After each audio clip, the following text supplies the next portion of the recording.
I was online searching for other disabled musicians, and I felt like I was alone in this game, and went on this site, and I was just like putting the challenge out for all disabled musicians, just like kind of link up.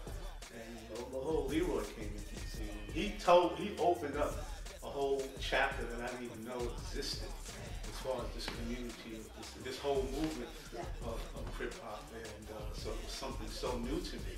And I felt like I finally found my way back home. I have Earth's palsy, injury at birth. I started playing keyboards at 6 years old. I've been making records since 1980. And now I'm working with the former members of the Sugar Hill Gang, they're now called Rappers for Life. So I've been touring with them, their keyboardists and music director and one-hand DJ. But yeah, that's kind of my story there. And my father had this record collection that was nobody's business, like a big record collection. And I pulled out Robert Winters. And I was like, oh my God, Robert Winters, was a soul singer.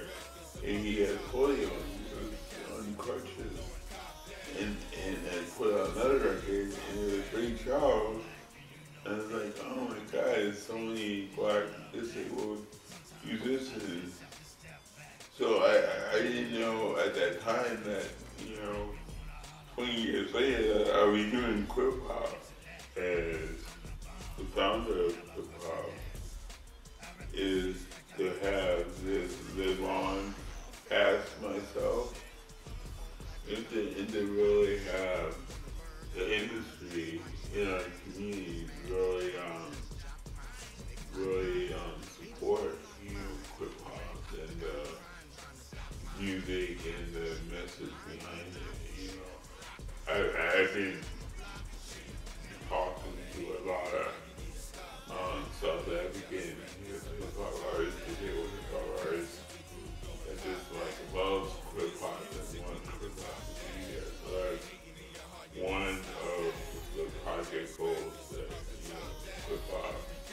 We're trying to get some youth involved because we're getting older, Getting old. Getting older. And older with a disability is no joke. The approach from a lot of people in the industry and outside the industry that want to take over Krip-Hop and make it their own, but they have no politics and no nothing. And if we can just shatter that stereotype, oh, he's Krip-Hop, he's disabled, he's crippled. It's just music. We're not trying to change the industry, just have the courage to look at us for musicianship.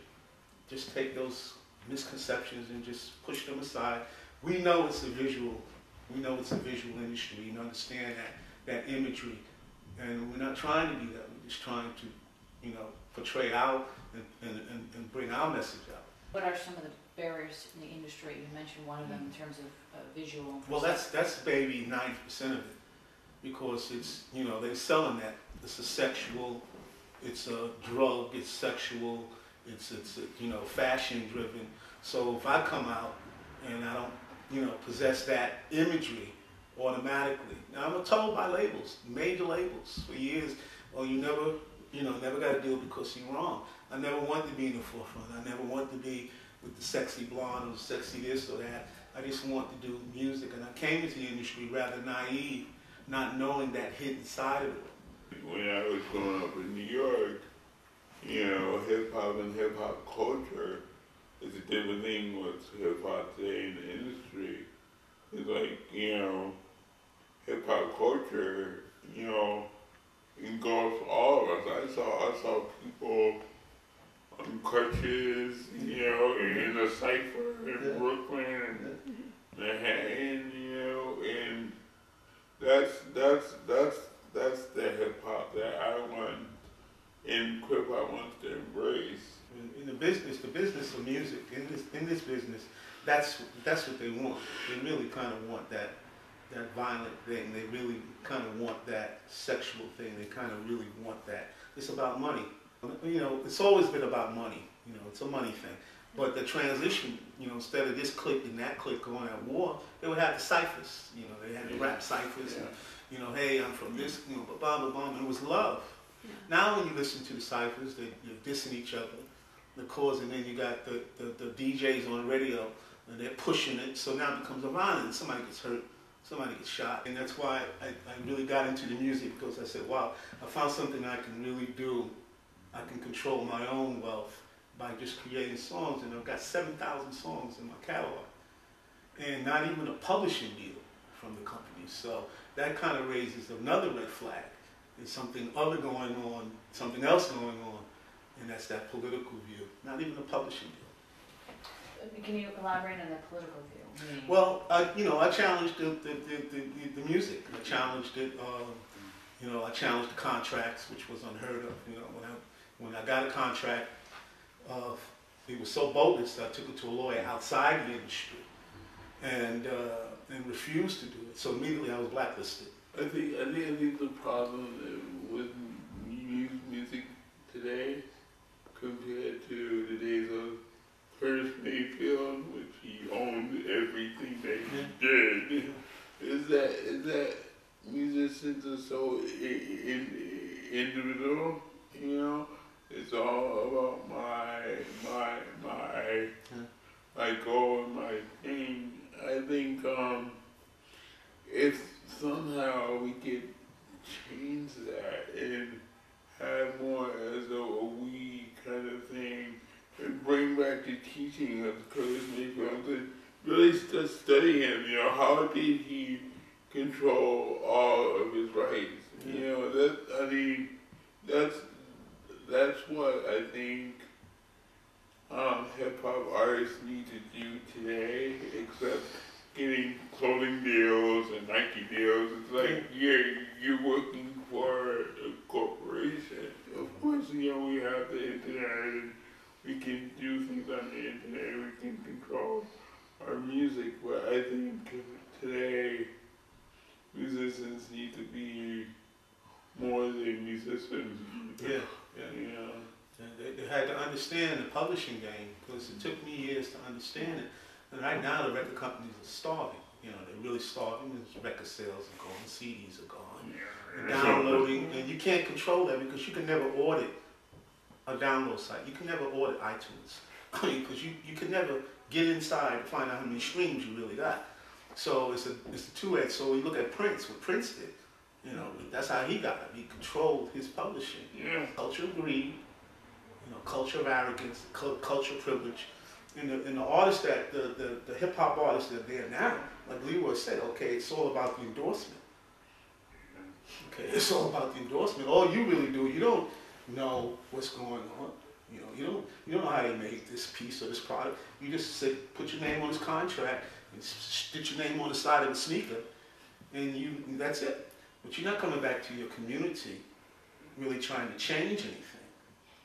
You know, and you can't, because it's a culture. Who controls you? It's who controls, who's the puppet master in this game.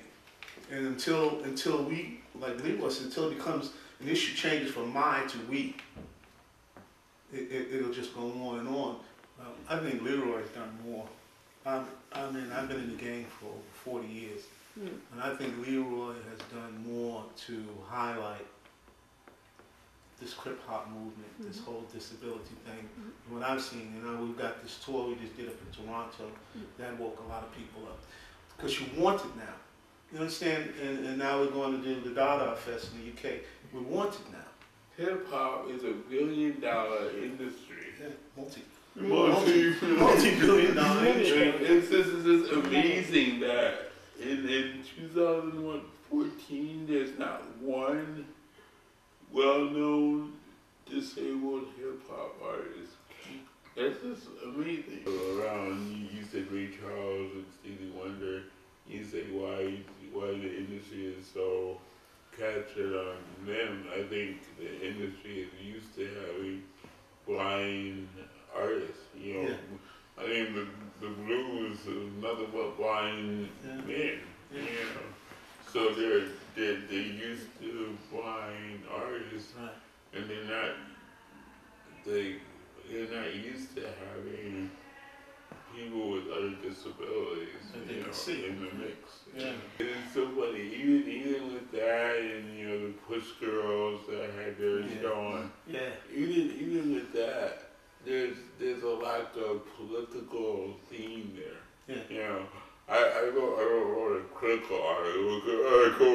puts girls. And, you know, I'm not saying that, you know, that all disabled people in Hollywood should be political. But it needs to be a balance. You know, we can't be all Christopher Reeves and this overcoming BS. You know, there also has to be another level where you can get, you know, the real true film around, you know, disability and, you know, hip hop. You know, it needs to be, it can't be just, you know, overcoming, because I can't overcome a race, you know? Yeah. So I definitely don't want to overcome.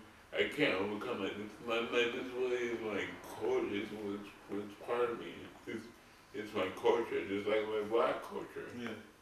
So that Hollywood of overcoming and being a super critic, like, you know, I don't want that either. And so if I see that coming to Hollywood a lot, it's still a false, you know, picture of me.